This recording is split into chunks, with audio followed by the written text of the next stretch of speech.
It's a fact you're not here. You ain't even real, but you still bring me fear. You make my bones so tired that my soul stands up. But now I'm starting to need to bleed to fill this cup. It's like I'm starting to need to bleed to fill this cup. Oh.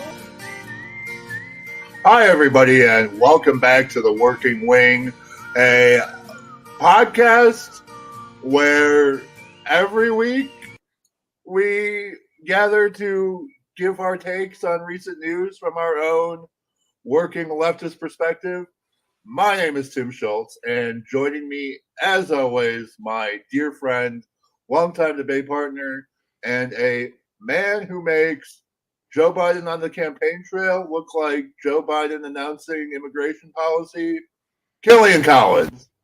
Thank you, Tim. Thank you, Tim. Good to be here. I understand it's a rough little blizzard today for us here in Wisconsin. Yes. Broadcasting from the middle of a blizzard here in the early morning. I drove home from work. Like Amazon shut down around midnight, and it was going really bad.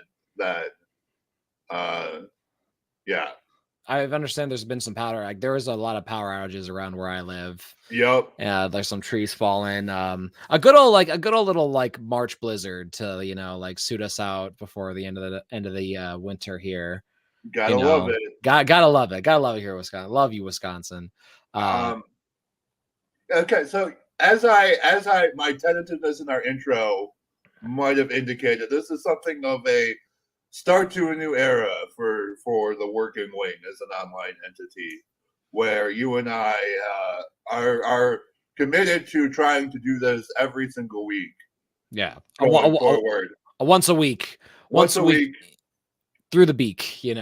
Once a week through the beak. Every week, who knows? But we're gonna do our best. Yeah. We are working people, so life does get in the way. It does. Right. As you see behind us, our mess is a place here. It's just yes. I need to clean up that whole situation. Exactly. Like as working class people, you understand that most of your life is just the situation you're in right now. Yes. But by golly, we've seen people make their starts with trying to get this, and we're gonna try to get a little bit better at it, get more used to being committed to talking about something once a week. We might eventually have to talk about a movie or something once once to get down to it, or if there's something we can't handle not arguing about, or there's something that we need to avoid for a week. Yeah, I feel like the news, the Democrats do a good job of giving us the stuff to talk about. If we ever get run out of stuff to yell at Joe Biden about, there's always the Republicans and their whole gigantic mess of bullshit. But I think you and I have more fun yelling at Joe Biden. I mean, it's kind of like, you ever watch those people who just debate conservatives and they seem like geniuses, but it's like, yeah, right, exactly. It's exactly. Right. You think you're real hot shit though, and right.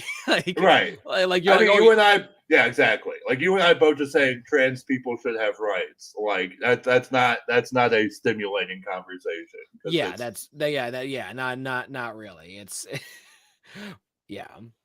I'd rather talk about other more important things. Yes, or things that we can challenge people who might be willing to listen. When the Democrats do some stupid shit, and that leads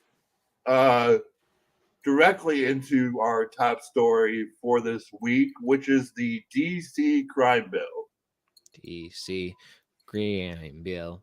And when we were talking just before we went live, you were saying you weren't really up on the details. No, all I've really heard about is that the city committee or city council had approved upon something.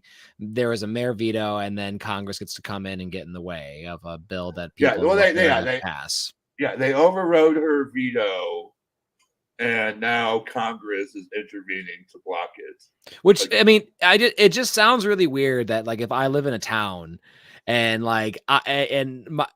my city councilor like got this bill like for the town, and the way that Congress votes completely as a whole, how it is like for that congressional, for that Congress gets to decide how my law goes out. Like, that's just crazy. That's just crazy to me. It's this like, well, you guys all don't live here. Like, your representative lives here, but like the way that you you voted does not like vote for like me. Like, that's what's crazy. It's really taking no taxation without representation too far. No, you can get taxed, but we are going to have other people represent Right. you don't want to represent you at all. Right. And like, one podcast I listened to talking about it, the host like raised the point of like, yeah, these congressmen, they do live in DC, and it's like, no.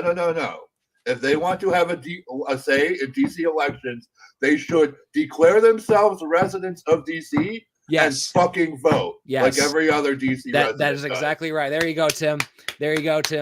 Like how everyone else, you don't have to have like a special class because you have that job. Like, like you have to hold your vote like everybody else. And it's just where it's like, well, why should some senator in Alaska get to decide how a citizen in DC gets to live? Right. And that's insane. Yeah. And so the question is, why? Why is Joe Biden blocking this bill? Why is because Joe Biden had originally said that he would veto the bill from Congress blocking the DC crime bill. It gets kind of there's like multiple bills with effects on each other, but basically Joe Biden said he would veto allowing the DC crime bill to take effect. Over last weekend, he did an about face on that and said that he would not block it. I think a bunch of Democrats climbed on board with this. I think Chuck Schumer said that he would vote for this bill. And so, like, why? What is in this bill that they find so objectionable? The big thing, the thing that everyone is talking about, is that it lowers mandatory minimums on some crimes. Carjacking is the one that everyone is talking about. If people have seen this in the headline, that's the violent one. That's the one that has the scariest picture in it. Yeah, because carjackings are up. It's up like it's some crazy like. All these people are throwing around year-to-date stats about DC from like 2022 to 2023, ignoring the fact that 2023 is only like 3 months young so far. Yeah. Oh, Tim, I think you cut out, but yeah, it sounds like they're probably taking bad statistics. I mean, it's also just like I don't understand with carjackings. Are they talking about like the violence of like someone taking your car when you're in front of them and using violence to get you out, or are they talking about like just stealing a car when someone's not there or something? Because I mean, I think if it's the thing of like where they're trying to get like the theft thing down, if you're getting 40 years for just like for like stealing someone's car, like it's like, yeah, that seems kind of excessive, but it's like you're pointing a gun in their face. It's like there's separate charges for that to like make sure that they get the time they need for that type of violence and that type of danger and threat that they are to society. But yes. So motor vehicle theft is up 109%. Yeah. So that's far. Not good. Not good. I think, and here's the thing. Like the thing is that just during the pandemic, these things were going up too. And Republicans are going to try and say that, well, no, it's because people were getting unemployment and like having all this free time to do shit, which is not the case. We need to like really kind of emphasize the case is that it's like, no, crime is going down. No, violent crime is like a broad category, is down nationwide year over year. I think murder is up I've done a lot of deep diving into like national crime statistics over the past week. Yeah. But what are you saying, Tim? Well, it's just it's the narrative, right? It's all of this has to do with Joe Biden is about to officially declare he's running for president again. And so he needs to get all of these moderate talking points in a row. That, yeah, he's on the side of law enforcement. They're building Cop City in Atlanta. That's they threw those people on terrorist charges with, and they're trying to act like the fucking people who raided Area 51 or fucking Guantanamo Bay terrorists. Yeah. But yeah, so I mean, there's some scary stuff going on there, and Joe Biden is definitely trying to get that white, moderate, slightly conservative wine mom in the suburbs. They're trying to get those votes and trying to hold that base. And they do have the strategy really of for every working class, for every blue collar person that has a job out there that we lose, we're going to get we're going to get those suburbanites, and we're going to keep those. That's the strategy they're relying on. Yes. But I don't think that's what swung the election for Biden in 2020, unfortunately. No, I don't think it is either. And I think this faux crime panic is manufactured. Because crime is going down. Violent crime in Washington, D.C. Violent crime total down 9%. Burglary down 13%. Violent crime is all of this stuff. Sex abuse. Here's an interesting stat. Sex abuse is up even more than motor vehicle theft. And this DC crime bill that Joe Biden is blocking raises the maximum penalty for sexual assault from 5 years to 15 years. Wow. You are never going to hear that from any mainstream media outlet. Yeah. Not even the Republicans. I'm talking the New York Times. One podcast I listen to on an almost daily basis is Start Here. It's ABC's daily news podcast. Uh-huh. And it's basically as neoliberal establishments that what Republicans, when Republicans say the mainstream media, they're talking about outlets like Start Here. And I was listening to their report on this, and kind of as an aside, the reporter was like, "Oh yeah, I mean it raises the penalty on sexual assault and stuff, but the carjacking thing though." Yeah. That kind of moderate left kind of well, this might affect me personally. Right. And it's the absurd narrative here that by just making this, that by moving to the right and on crime, Joe Biden can somehow cover. First of all, this is a strategy Joe Biden has been doing over and over again for 40 years of moving hard on crime in advance of a presidential run specifically. People know about the 94 crime bill. Yep. He lost that fucking election. he'll probably lose this next one too. He lost in 88. He lost in 92 to Bill Clinton. He moved to the right on crime, and then he lost again in 2000. Yeah, to Al Gore. This has never worked out for Joe Biden. No. But this seems like a man who just doesn't learn. He just kind of. Well, yeah, I don't know, because normally I do consider Joe Biden to be a if nothing else, a smart politician in the sense of, well, I mean, Joe Biden is always, in the sense of Joe Biden can always be relied on to do the thing that is best for Joe Biden. In that sense. Okay. Right.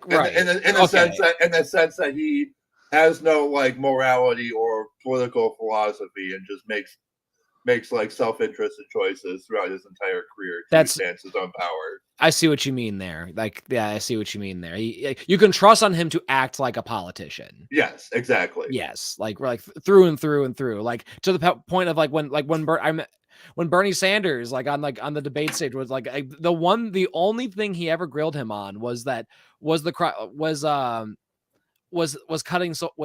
trying to cut Social Security, was him trying to move on that, and all Joe Biden did was just deny it. Right. He just lied. And Bernie was just like, well, just come on, just be honest. Just be shoot straight with the American people. And Biden's like, no. Like, no. I was like, I'll lie to your fucking face. Right. Like, fuck you. It's like, yeah, that's Bernie's heart was not in it. I can think of like 3 different but that would be being too mean. That would be that's Bernie, the thing. That's the thing. Bernie was the jobber. Bernie was the jobber in that election. He was just soft. He was just making there to make the star look good. Which is so sad considering like how dramatic that fucking primary was up to that point. And it's like, man, you're not willing to throw those like knockout punches that you need right now. It's like, now it's like you get down to the wire. It's like, and honestly, like if he would have had the divided field, he probably had a better chance. But all those dropouts, that really worked against him. And then he just wasn't willing to seal the deal. Like I don't think he was really I think he was thinking that would be political suicide, but that would have been like political gold. Like he would have been the, oh no, this is the guy who might dirty split. Like now we're really afraid. Now we have to kind of like comply with some shit. We have to understand that like this movement's going here and we're not going to get to control that anymore. That was the hope, but like he was not the vessel. He was not the vessel that you needed. He's always going to kind of buckle, even on those things that are just like so common sense, that like an issue where it's like you can get conservatives to go along with it, where it's like we're like Medicare for all, where it's such a fucking standard across the world except here. For no good reason at all, except to give like people who you don't know and care about an extra bit of money to extort and make all these other people suffer. And it's anybody. It's potentially anyone. You're just like always just running the lottery with it. And it's not really until like it happens to you or it actually like, affects you personally. That's the sad part about a lot of these liberals and shit. It's like it's not anything until it hurts you personally. And like you have to understand that to get them to fucking like actually understand that, yeah, what we're doing here might be fucking wrong. Yeah.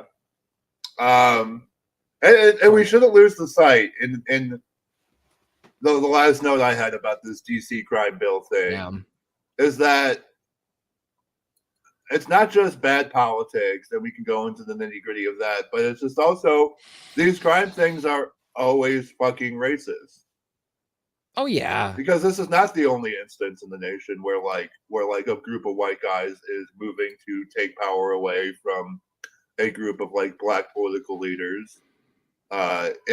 It's happening in places like Nashville. It's happening in St. Louis, where like, and I think in Missouri, the legislature is trying to basically put St. Louis's police department under their direct control instead of the mayor, who happens to be black. Similar in Nashville. And because they're trying it there, if we ever get a Republican governor, then Milwaukee is losing its police force like that.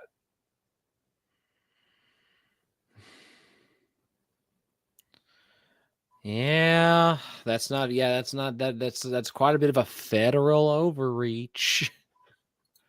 Well, a state level overreach, but it's the same gross trend that is playing out all over the country. Yeah.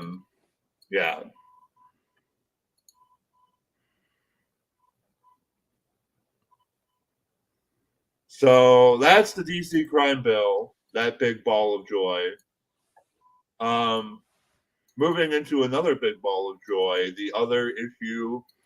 another issue we had ready to talk about is immigration. What about it, Tim? Well, Killian, it's time for everyone. It's back to the cages, children. Is the headline I have written down here. It leaked this week. A source was talking to, I don't know which paper originally reported it, but The Biden administration is considering and strongly considering reinstating the Trump era family detention plans. Well, actually, they're reinstating it should be clear. They're reinstating the Obama era family detention scheme. I'm sure Melinda Trump is very, very excited right now that you're bringing that up, that it was the Obama policy. I'm sure that she's excited. Right. Well, yeah. There are differences. It Yeah. was, you have the whole family in the cage under Obama and soon to be Biden. Under Trump, they were separated, different cages. Yeah. Kids in cages, but it still is all kids in cages. It's just we have no way to deal with these people besides throwing them in a cage. Really, we don't even know if they're people yet. We don't know. Our country is full. Our borders. Sorry that we're destroying your country economically, and we just don't care. We don't. People here don't understand. People here don't understand it, and they don't care, and we don't want to pay the consequence of having you move here. So no. Into the cage you go. Into the cage you go. And this is like Joe Biden talked about this all the time on the campaign trail. He said that having kids in cages was morally reprehensible. Oh yeah. And yet here we are.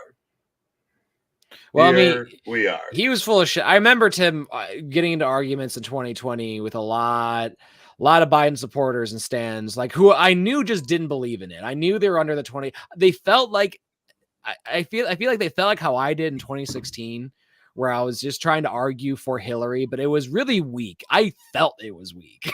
Like, it was just like, oh, like I can't, it's kind of hard to defend. Like, it's I kind of gotta, like, I know this is important and Trump might win. And he did. Like, I had to swallow and just like hope and hold my breath that he'd won, and that my vote would have helped her. And it didn't. It didn't at all. But arguing with the Biden, I remember one of the points the Biden people made was that, like, well, have you looked at his website? Have you seen the things he's promising? And I'm like, historically, he's been full of shit. He really has. His entire fucking career. Like, that's the whole thing. It's like, Biden gonna do what Biden gonna do, man. Like, he honestly, the coolest thing about his career was being Obama's VP. That was it. Like, just being around a like younger black president. That's it. Like, that was like his entire thing. And basically Obama needed him just to be out there to get like the racist. I need an old white man. Yes. Give me an old white northern guy who like acts like he's working class, but like he's totally not. I mean, the same old George W. trap. I still can't believe how many people still think that like George W. is like a man of the people, and or like even like a Texan. And I'm just like, well, dude, he is like a Connecticut Harvard, like he's a Connecticut Yale boy. Yeah. Like through and through and through and through and through. His daddy was in the CIA. His daddy was in like Langston. Like, it's like, bro, like this kid like ain't no fucking tech. His kid's like the college fuck up, the rich college fuck up. Like, how I feel like I'd be if I was like in Yale at that age with all that kind of power. But like, goddamn, like. and I feel like the scariest thing to me, and not even scary, also just kind of blood boiling, is that I think all of these liberals who you're right were, closing their eyes and thinking of England when they supported Biden in 2020 have worked themselves into genuinely supporting the guy. Like this whole Dark Brandon thing, there's like an idea of Dark Brandon, the Rainbow Warrior and shit, and it's like, you guys realize this man voted for DOMA and continued to defend it years afterwards. Yeah. He is not your rainbow champion. No. Like not at all. Like, well, and like we say trans rights on this podcast, but like if national like sentiment moves against that group of people, Joe Biden is not going to be there. No, not at all. Like, he's not going to be there now. He's only going to be there for show. Like, he's only going to be there for show until it's like, until it's not politically viable anymore. Right, exactly. If it ever becomes not politically valuable to stand with trans people, then Joe Biden will not be standing there.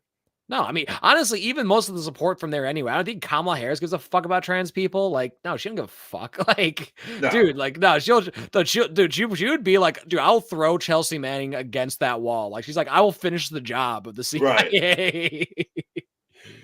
Fucking loony ass fucking VP. Like, oh my God.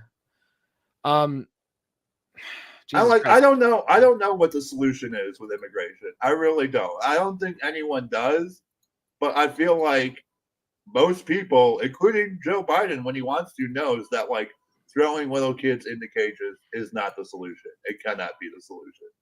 I mean, I also think destabilizing the countries that they're coming from. Killian, I think I lost your audio there. Uh-oh.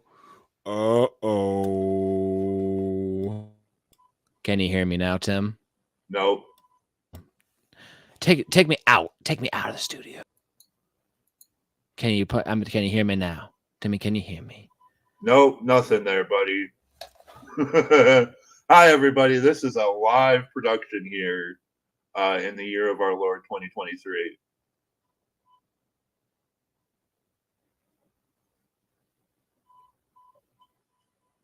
While Killian figures out his audio, can you hear me? Please enjoy. Can you hear me? The dulcet tones of James Duncan. The music of James. Tim, can you hear me though?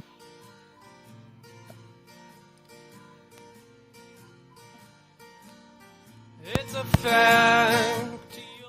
Can you hear me now, brother? Get that to work. Can you hear me, brother? Not working either.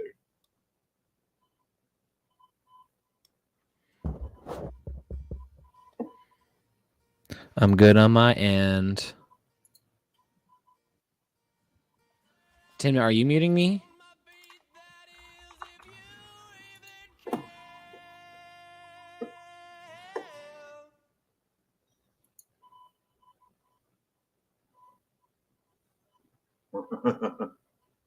Can you hear this, dude? Can you hear me, dude? Can you hear me? Can you hear me? Can you hear me, Killian? I can hear you. I can hear you. I can hear you. I can hear you. Oh, no. Oh, no. Oh, no. Oh, no. Oh, no.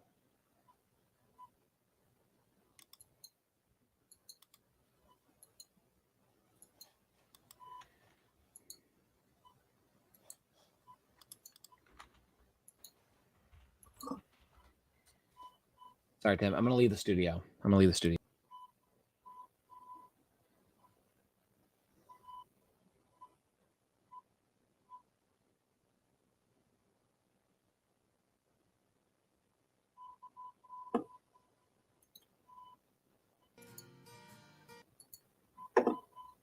Can you hear me?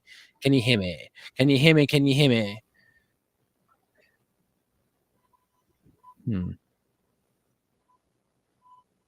Can you hear this? Can you hear this, Tim? Nothing? Nothing? No. All right, folks. We might we might have to call it there due to technical difficulties. Wow. Yeah, I think we're gonna have to call it there due to technical difficulties. Wow. Thank you all for listening, for watching. Wow. Like I said at the top, we're going to try to be here every week going forward as often as possible. Not an especially auspicious start, but look at Killian. I'm going to solo on Killian while he just shouts silently. Just do this here, and we're going to get back to you, and we're going to find out what this place is all about. We're going to know what the working wing is about. And we're going to keep doing it.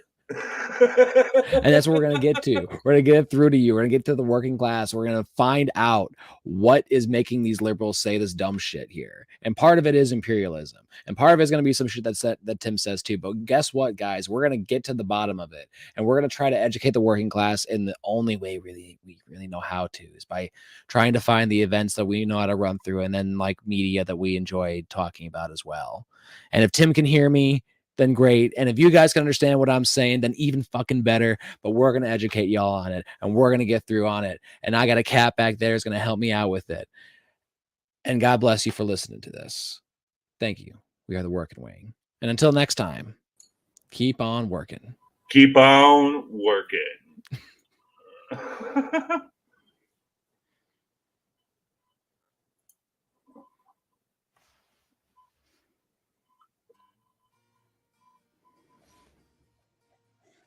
Bump it up, bump it up.